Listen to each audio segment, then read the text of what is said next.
Bonjour ou bonsoir, selon l'heure à laquelle vous nous regardez. Je suis votre chroniqueur audio et animateur de podcast à l'ODJ Média, et j'ai l'honneur de vous lire fidèlement aujourd'hui une chronique signée Mamouna Charki, intitulée « Mélenchon ou l'art de la neutralité sélective ». Un texte incisif qui décode, sans détour, la posture du leader de la France insoumise sur la question du Sahara marocain.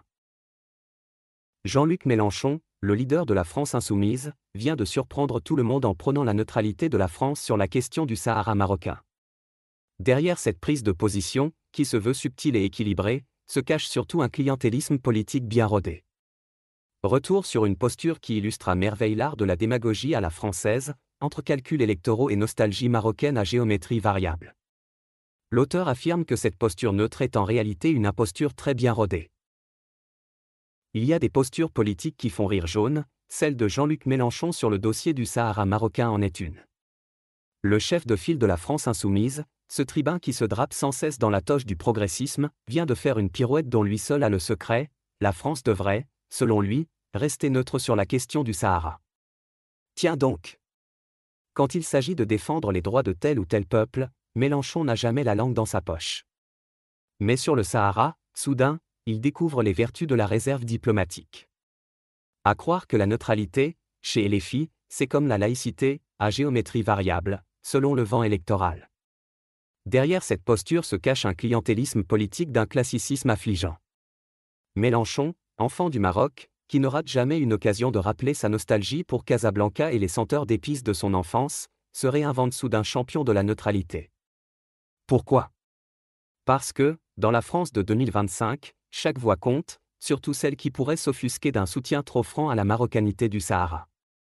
La gauche française, si prompt à dénoncer le populisme de l'extrême droite, verse ici dans une démagogie tout aussi grossière, ménager la chèvre et le chou, flatter toutes les clientèles, quitte à piétiner les principes qu'on prétend défendre.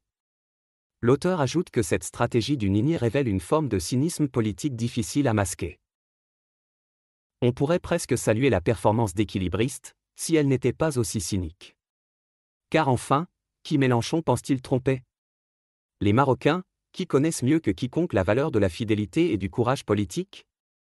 Ou ses propres électeurs, à qui il vend, à chaque meeting, la fable d'une France insoumise, mais manifestement très soumise aux calculs électoraux. La réalité, c'est que la position de LFI sur le Sahara n'a rien à voir avec une réflexion géopolitique profonde. Elle répond à une logique simple, ne froisser personne, surtout pas les segments de l'électorat qui pourraient faire basculer quelques circonscriptions aux prochaines élections.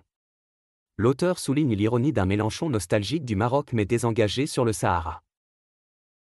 L'ironie, c'est que Mélenchon n'a jamais fait mystère de son attachement au Maroc.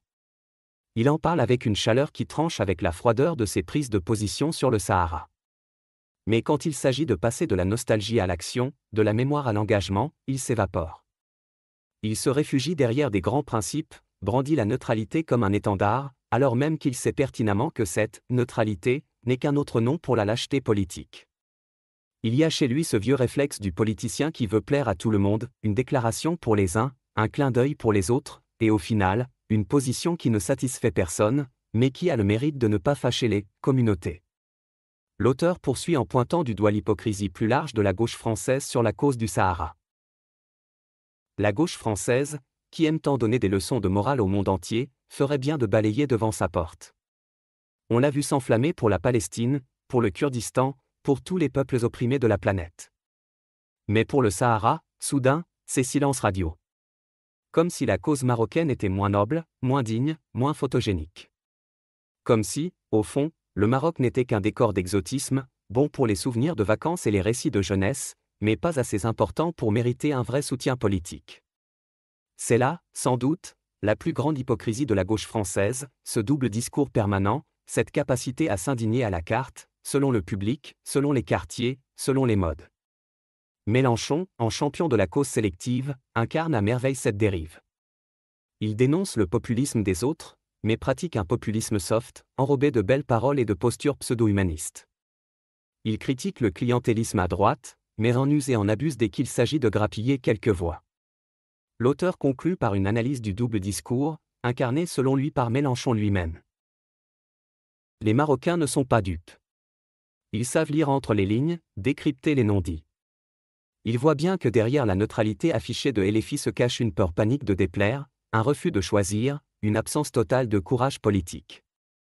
Ils savent aussi que la question du Sahara n'est pas une simple dispute régionale, mais un enjeu national, existentiel, qui touche à l'identité même du Maroc. Attendre d'un homme politique français qu'il comprenne cela, c'est peut-être trop demander. Mais attendre qu'il respecte au moins la cohérence de ses propres principes, ce n'est pas excessif. Alors, Mélenchon, nostalgique du Maroc mais amnésique sur le Sahara, champion de la neutralité mais roi de l'ambiguïté, continuera-t-il longtemps à jouer à l'équilibriste ?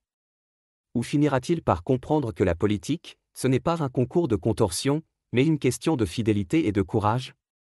En attendant, les Marocains, eux, n'oublient rien. Ni les déclarations, ni les silences, ni les reniements. Merci pour votre écoute attentive.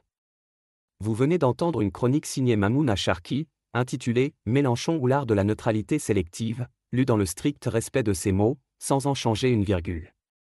Rendez-vous très bientôt pour une nouvelle chronique à l'ODJ Média, votre média indépendant de proximité, fidèle à l'analyse libre et engagée.